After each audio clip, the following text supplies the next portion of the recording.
ওমর ডাক দিয়া কয়, ভাই আবু হুরায়রা, আল্লাহর আযাবের ভয়, আমার অন্তরে আল্লাহর প্রতি এত ভয়, কিয়ামতের ময়দানে কেউ কারো আপন হবে না। ও আবু হুরায়রা, তুমি কি নবীর বয়ান শুনো নাই? নবী বয়ান করেছেন। আম্মা জান আয়েশা রাদিয়াল্লাহু আনহা বলেন, আমি একদিন তাকায় দেখি আমার হুজরায় বসে নবী গুনগুন করে কান্না করেন। আমি আয়েশা, ছোট্ট বয়সের নারী, ভয় পেয়ে গেলাম। আমার সাথে নবীর বিয়া হয়েছে 6 বছর বয়সে, 9 বছরে আমি নবীর ঘরে আসলাম। আমার 18 বছর বয়সে নবী দুনিয়া থেকে বিদায় নিলেন। আমি দেখি নবী আমার রুমে বসে বসে কান্না করেন। আমি ভয় পেয়ে গেলাম। নবীরে গিয়ে আস্তে করে বললাম, ইয়া রাসূলুল্লাহ, আমি আয়েশার কোনো বেয়াদবি হইল নাকি? আপনি কান্না করেন কেন? কয়, কেন আয়েশা, তুমি বেয়াদবি করবা কেন? ইয়া রাসূলুল্লাহ, আমার কোনো বয়সের দুর্বলতার কারণে কোনো উল্টা পাল্টা হতে পারে। কয়, না, হয় নাই তো আপনি কাঁদেন কেন? আল্লাহর নবী বলেন, আয়েশা, হাসরের ময়দানে ভয়ঙ্কর অবস্থার কথা মনে পড়ে গেছে, এই জন্য আমি চোখের পানি ছেড়ে কান্না করি। কেমন মায়ার নবী আমার, যেই নবীর চেহারা দেখলে পেটের ক্ষুধা নিবারণ হয়ে যায়। কেমন মায়ার নবী আমার, যেই নবীর শরীর মোবারকে মশা মাছি পড়া হারাম। নবী রাস্তা দিয়া হাঁটেন, মেঘের খণ্ড ছায়া দেয়।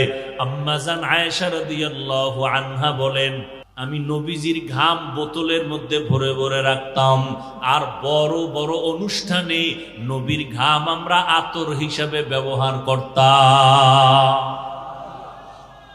ওই নবীর চিনলি না রে যুবক?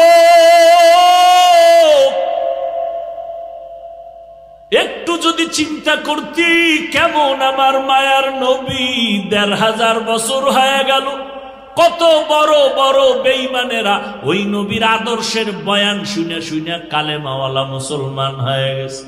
নবীরে দেখেও নাই, নবীর গুণগান শুইনা মুসলমান হয়ে গেল। ওই ভারতের একটা সন্তান শিব শক্তি স্বরূপজি অক্সফোর্ড বিশ্ববিদ্যালয় থেকে ডিগ্রি নিল।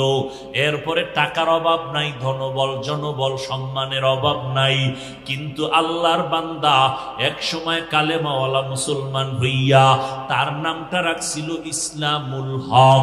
এই যুবকেরা জানো মাইকেল জ্যাকসনের ইতিহাস? ও তো একটা গান গাইলে $1,00,000 পাইতো, একটা গানে হাদিয়া। টাকার পাহাড় বানাইয়া এই গানের শিল্পী মাইকেল জ্যাকসন বলে, আমি 150 বছর বেঁচে থাকবো, এর আগে আজরাইলের সাথে মোলাকাত করব না। চিন্তা কইরা রেডি হয়ে গেল, চেহারাটা বাদাই করলো, হাত দিয়া কারো হাতের সাথে টাচ করে না, জীবাণু আসবে ভয়। খানাটা খায়, শতবার চেক করে খায়। 20 জন ডাক্তার অল টাইম তারে পাহারা দেয়, একটু কোনো সমস্যা যেন না হয়। এই মাইকেল 150 বছর বাঁচার প্রতিজ্ঞা নিয়ে রেডি হয়ে চলে। যখন মাইকেলের বয়সটা 50-এর কোঠায় চলে গেল, ডাক্তারেরা একদিন খানা দানার পরে চেক করায় খাওয়াইয়া হালকা একটু ঘুমায়, উইঠা আবার প্রোগ্রাম যায়, গানের মজলিসে চলে যায়। মাইকেল একটু হালকা বিশ্রামে চলে গেল। হঠাৎ ডাক্তারেরা পাহারাদার বসে আছে, একটু তাড়াতাড়ি আবার উঠা প্রোগ্রামে যাবে। অন্য দিনের মতো আজকে উঠে না, মাইকেল ঘুমায় ঘুমায় ঘুমায়। দীর্ঘ টাইম অপেক্ষা করার পর এক ডাক্তার ওই মাইকেলের উপরে টাচ করলো, বডির উপরে টাচ করে দেখে শরীর পুরা পাথরের মতো শক্ত, বরফের মতো ঠান্ডা। চিৎকার দিয়া কয়, মাইকেল আর জমিনের মধ্যে জিন্দা নাই। কয় বছর? 50 বছর। এরে আল্লাহর বান্দারা, কয়দিন আর বাহাদুরি করবা? আমি মাগরিবের নামাজের পরে বয়ান করলাম ওই শাহবাগ এলাকায়। শাহবাগ, ওই জায়গায় 3টা যুবক সন্তান। আমি যখন ইসলামপুরের মাহফিলে প্রথম আসছিলাম, ওরাও কিন্তু এখানে রওনা হয়েছিল। কিছু দূর কাছাকাছি আইসা ওরা গাড়ি অ্যাক্সিডেন্ট হইয়া ওই শাহবাগের 3টা যুবক মারা গেছে জায়গায়, এখানের মাহফিল পর্যন্ত পৌঁছতে পারে নাই। ওই দিন থেকে ওই মাদ্রাসার এলাকার হুজুরেরা নিয়ত করছে হাফিজ সাহেবকে আমগো এলাকায় নিয়ে আসবো। 4-5 বছর মেহনত করার পরে আজকে গেলাম, কলিজা দিয়া দোয়া করলাম। কতটা মুহাব্বত নিয়া ওই যুবকেরা এই শ্রীরামপুরে আসতেছিল, মাওলায় আসতে দেয় নাই, কিন্তু আসার পথে কাছাকাছি আইসা ওরা শহীদ হয়ে গেল। আল্লাহর নবী বলেন, ও দুনিয়ার উম্মতের দল, দিন শিখার জন্য যদি ঘর থেকে বের হও, তোমাদের কদমে কদমে নেক লেখা হয়, যতক্ষণ বসে থাকবা নেক লেখা হবে। তওবা করিয়া যদি বিদায় নেও, আমার আল্লাহ তোমাকে জান্নাতি খাতায় নাম লেখাইয়া উঠায় দিবেন।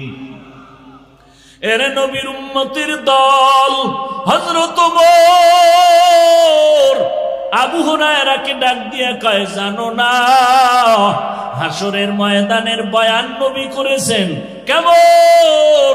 নবী কান্না করেন আর বলেন, ও আয়েশা, হাসরের ময়দান এত ভয়ঙ্কর হবে, আমি নবী ভয় কান্না করতেছি। বলে, এত ভয় কেন? আল্লাহর নবী বলেন, ও আয়েশা, হাসরের ময়দানে বিচারালয় হবে একটা, কোর্ট হবে একটা। দুনিয়াতে হাইকোর্ট, সুপ্রিম কোর্ট, জজ কোর্ট, আর আল্লাহর কোর্ট হবে মাত্র একটা। সারা দুনিয়ার মানুষ সেখানে উপস্থিত, নারীও থাকবে, পুরুষও, সব উলঙ্গ, কেউ কারো চেহারার দিকে তাকাইতে পারবে না। আম্মা জান আয়েশা বলেন, নবী, নারী পুরুষ উলঙ্গ দাঁড়াবে, লজ্জা কি লাগবে না? আল্লাহর নবী চোখের পানি ছেড়ে কয়, আয়েশা, হাসরের ময়দানটা যে কত কঠিন।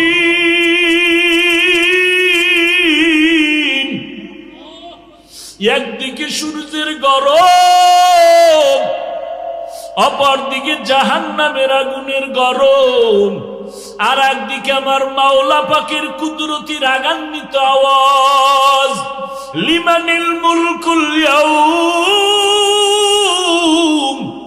লিল্লাহিল ওয়াহিদিল কাহ্হার। আমার মাওলার কুদরতি আওয়াজে হাসরের ময়দানটা থরথর করে কেঁপে উঠবে, মানুষগুলো বেহুশ হয়ে যাবে। ওদিকে জাহান্নামের চিৎকার, ও আল্লাহ, গুনাহগার বেনামাজি গুলো কই, তাড়াতাড়ি আমাকে দাও, আমার পেটে বড় ক্ষুধা, বেনামাজি গুনাহগার গুলো আমার পেটে দিয়া দাও।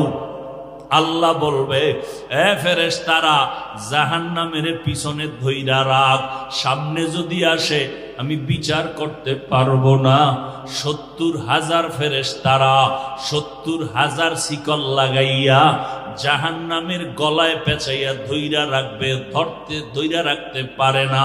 70,000 শিকল লাগাইয়া এক একটা শিকলের গোড়ায় গোড়ায় 70,000 করে ফেরেশতা টানিয়াও ধরে রাখতে পারে না।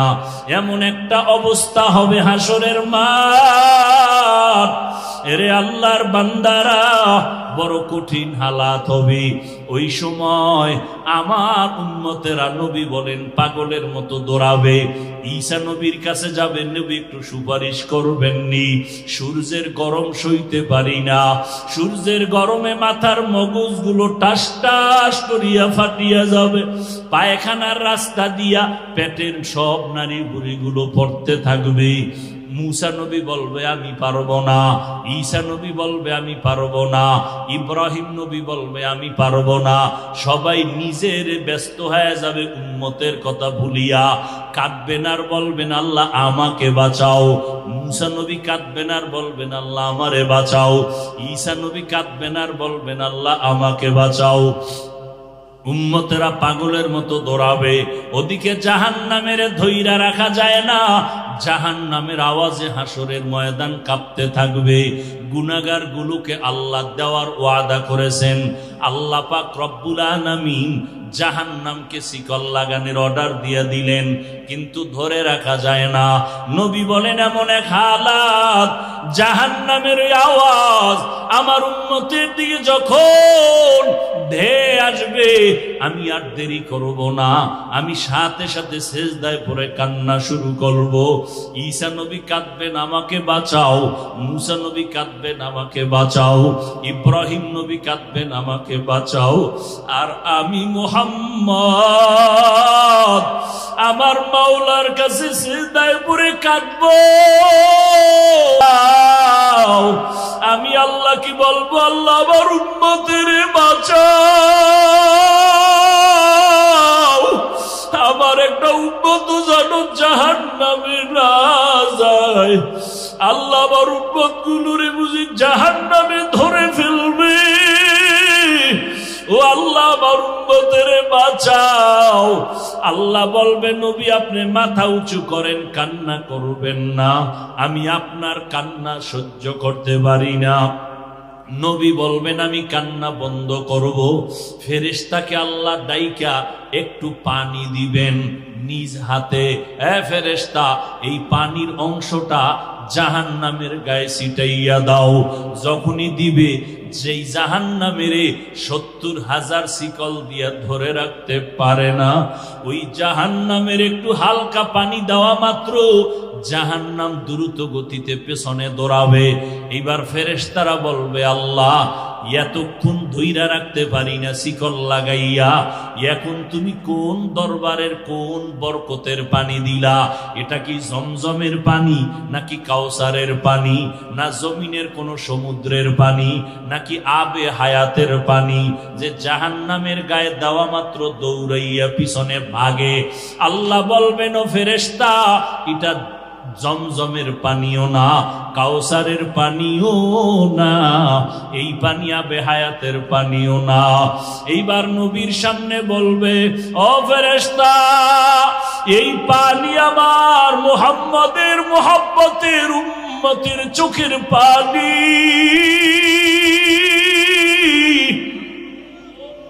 মুহাম্মদের উম্মত গোপনে গোপনে কাঁদতো, তাহাজ্জুদের নামাজে কান্না করত, ওই চোখের পানি ছিটাইয়া দিলাম। মদিনার নবী বলেন, ক্বালান নবী সাল্লাল্লাহু আলাইহি ওয়াসাল্লাম মান বাকা মিন খাশিয়াতিল্লাহ হারামাল্লাহু তিলকাল আইনা আলান নার। জাহান্নামের আযাবের ভয় এক ফোঁটা চোখের পানি যদি কেউ সারিয়া দেয়, আল্লাহর নবী বলেন তার উপরে জাহান্নামের আগুন হারাম হয়ে যাবে। ও আল্লাহর বান্দারা, ও যুবকেরা, আজকে তাকাইয়া দেখো, মা বাবার সামনে সন্তান অন্যায় করিয়া শাস্তির ভয়ে যদি কান্না করে, কান্না করলে মা বাবার মায়া বাইরা যায়। ওই উস্তাদের শাস্তির ভয় ছাত্র যদি কান্না করতে পারে, আল্লাহর আযাবের ভয় কি তুই কম? তোমার দিলটা এত শক্ত কেন রে বাবা? তোমার দিল কি পাথরের থেকেও শক্ত হয়ে গেল? আল্লাহ তাআলা বলেন, কিছু কিছু মানুষ আছে এদের দিল যেন পাথরের থেকেও বড় শক্ত।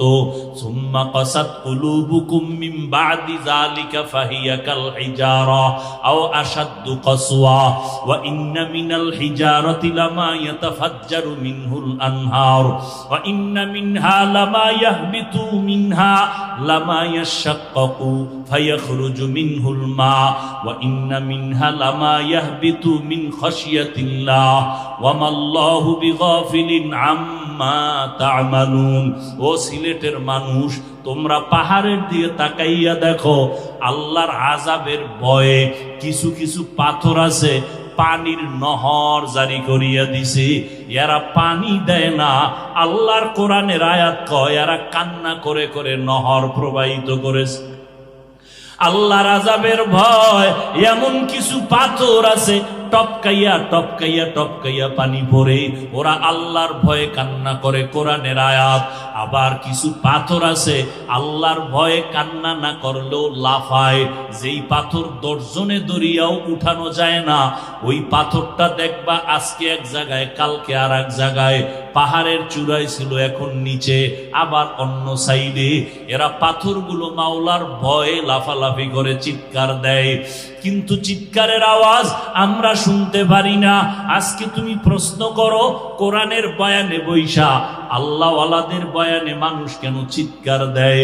ওরে জাহান্নামের আযাবের বয়ান যদি খেয়াল কইরা কেউ করে আর শুনে, ও তো কলিজা ফাইটা চিৎকার দিয়া মরিয়া যাওয়ার কথা। একটা পাথর যদি লাফায় কান্না করে, মানুষ কেন কান্না করবে না? ও মানুষ, ওই পাথর থেকেও কি তোমার অন্তর শক্ত? আল্লাহর আযাবের ভয়ে যদি পাথর কাঁদে, তোমার গুনার কারণে কি একটা ফোঁটা চোখের পানি আসবে না? অন্যায় করিয়া যদি মা বাবার কাছে সন্তান কান্না করে, মা বাবার মায়া বারে দোয়া করিয়া মাফ করিয়া দেয়। ওস্তাদের সামনে ছাত্র কান্না করলে মায়া বারে। যদি বান্দা ওই মা বাবা আর ওস্তাদের থেকে আল্লাহর মায়া কি কম? যদি তুমি কান্না করো, আমার মাওলার মোহাব্বত কেন বাড়বে না? একদিন মূসা নবী পাহাড়ের পাশ দিয়া যাইতেছে, আল্লাহর সাথে কথা বলবে। হঠাৎ তাকায় দেখে একটা পাথর কান্না করে নহর জারি করলো। মূসা নবী বলে, পাথর কেন কান্না করো?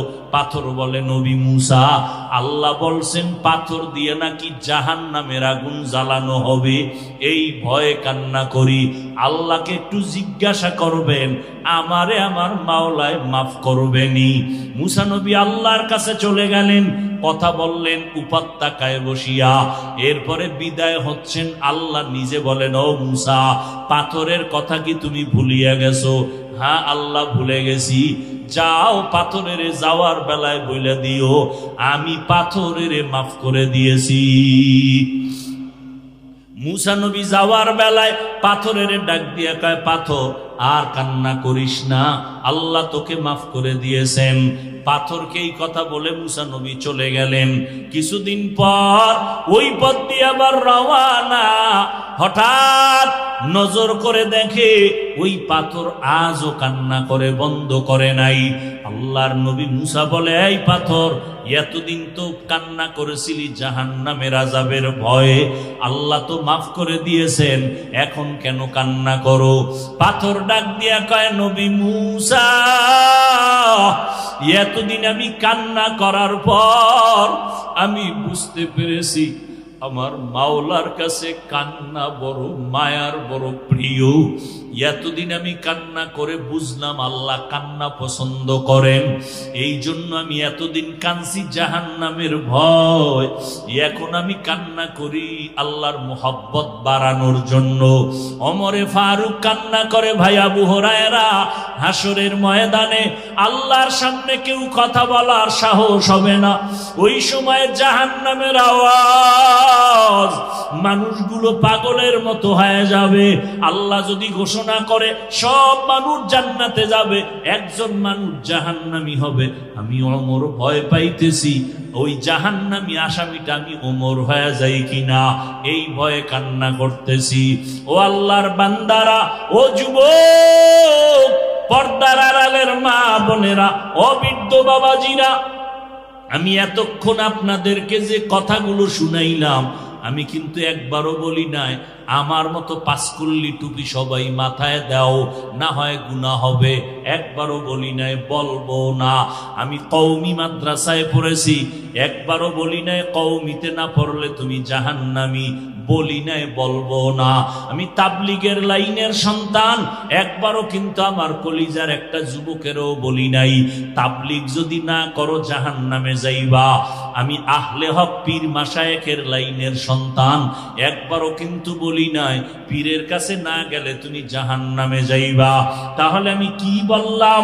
তোমাকে এই কথাও বলি না, এ যুবক, স্কুল কলেজ বাদ দিয়া আমগো মাদ্রাসায় এসে বড় হুজুর হও, তাও কিন্তু বলি নাই। কি বলতে চাই? দুনিয়ায় যতদিন বেঁচে থাকবারে বাবা, গোলামি করবা আমার আল্লাহর, আদর্শ মানবা মদিনাওয়ালা নবীর। স্কুলে পড়া নিষেধ না, যারা স্কুলে পড়ো আলহামদুলিল্লাহ, কলেজে পড়ো আলহামদুলিল্লাহ, দোয়া করে গেলাম, ডাক্তারি পড়ো ডাক্তার হয়ে যাও, ইঞ্জিনিয়ারিং পড়ো ইঞ্জিনিয়ার হও, তবে বেয়াদব হইবা না। তোমার ব্যবহারে যেন কোনো আলেমরা কখনো কষ্ট না পায়, তোমার ব্যবহারে যেন মা বাবা কখনো কষ্ট না পায়, তোমার ব্যবহারে এলাকার মুরব্বীরা যেন কষ্ট না পায়, তোমার ব্যবহারে কোনো মানুষের অন্তরে যেন কষ্ট না পায়। কষ্ট পাইলে বরদোয়া আসবে, বরদোয়া যদি আসে জীবনে সফল জীবন লাভ করতে পারবা না। অতএব সবার সাথে ভালো আচরণ করবা, আল্লাহর কোরআনটা পড়বা, 5 বেলার নামাজ ঠিক মতো পড়বা, মা বাবার দোয়া ছাড়া চলবা না।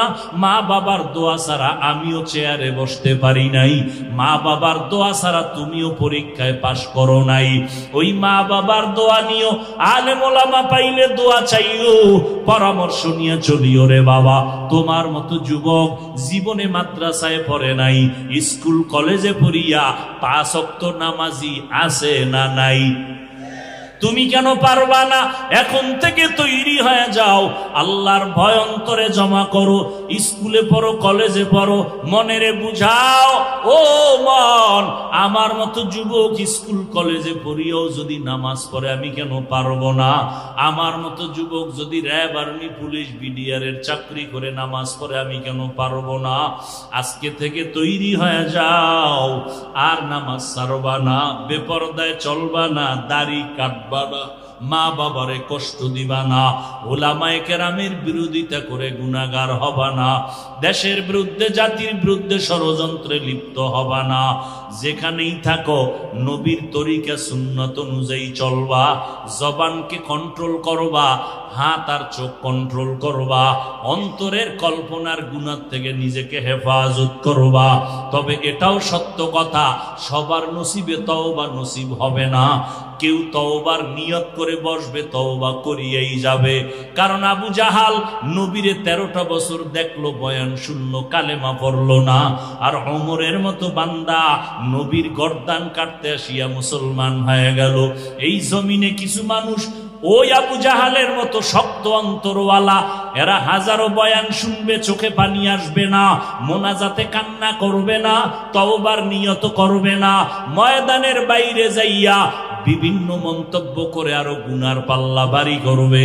আর একদল বান্দা ওমরের মেজাজওয়ালা, গুনাহ নিয়ে ডুববে। হঠাৎ করে গুনার কথা স্মরণ যখন হয়ে যাবে, একা একা বয়া বয়া কান্না করবে আর বলবে, ও দয়ার মালিক, মনে হয় যেন এই মাঠের মধ্যে আমার মতো গুনাহগার কেউ নাই। আমার গুনার কারণে আমার হাত না পাক, আমার চোখ না পাক, আমার জিহ্বা না পাক, আমার অন্তর না পাক। আমি কত মানুষের কষ্ট দিলাম কথার দ্বারা, কত কষ্ট দিলাম মাকে, কত কষ্ট দিলাম বাবাকে, কত কষ্ট দিলাম কত বন্ধুকে, কত মুরব্বীকে। ও আল্লাহ, বুঝতে পেরেছি, আজকে থেকে নিয়ত করে ফেললাম, মরিয়া গেলে যাব, আর নামাজ ছাড়বো না, আর দাড়ি কাটবো না, বেপরদায় চলবো না, মা বাবার সাথে বেয়াদবি করবো না, ওলামায়ে কেরামের বরদোয়া নিব না, সহি তরিকায় নবীর মোহাব্বত নিয়ে 5 বেলার নামাজ পড়ব। আল্লাহর মোহাব্বত নিয়ে যখন বান্দা তওবার নিয়ত করবে, দিলটা নরম হবে, চোখে পানি আসা শুরু হয়ে যাবে। যাদের দিল শক্ত এদের চোখে পানি আসে না। ও আল্লাহর বান্দারা, তওবা করার যদি কারো অন্তর তৈরি হয়ে যায়, মুনাফিকি না থাকে, খাঁটি তওবার নিয়ত যাদের অন্তরে আছে, আজকে থেকেই নবীর তরিকা মেনে চলবা। জবান আর চোখ আর হাতের দ্বারা গুনাহ করবা না, নামাজ ছাড়বা না। আজকে থেকেই যাদের পাক্কা নিয়ত হয়ে গেল, তাদেরকে বলবো খাঁটি তওবার নিয়তে 2টো হাত আমার আল্লাহকে দেখাইয়া দেই। আয় আল্লাহ, হাতগুলো কবুল করে নেন, তওবা কবুল করে নেন, তওবার উপরে মজবুত হইয়া চলার মতো তৌফিক দান করেন, আমিন। আলহামদুলিল্লাহি রাব্বিল আলামিন, ওয়াসসালাতু ওয়াসসালামু আলা সাইয়্যিদিল আমবিয়া ওয়াল মুরসালিন ওয়া আলা আলিহি ওয়া আসহাবিহি আজমাইন। ইয়া আরহামার রাহিমিন, ইয়া আরহামার রাহিমিন, ইয়া আরহামার রাহিমিন। রব্বিরহামহুমা কামা রব্বায়ানি সগীরা। আল্লাহুম্মা ইন্নাকা আফুউন কারীম তুহিব্বুল আফওয়া ফা'ফু আন্না। আল্লাহুম্মা ইন্না নাসআলুকা রিযাকা ওয়াল জান্নাহ ওয়া নাউযু বিকা মিন সাখাতিকা ওয়ান নার। আল্লাহুম্মা ইন্না নাউযু বিকা মিনাল বারাসি ওয়াল জুনুনি ওয়াল জুযামি ওয়া সাইয়্যিল আসকাম। ইয়া আল্লাহ, আমরা গুনার বোঝা নিয়ে হাত তুলেছি, মেহেরবানি করে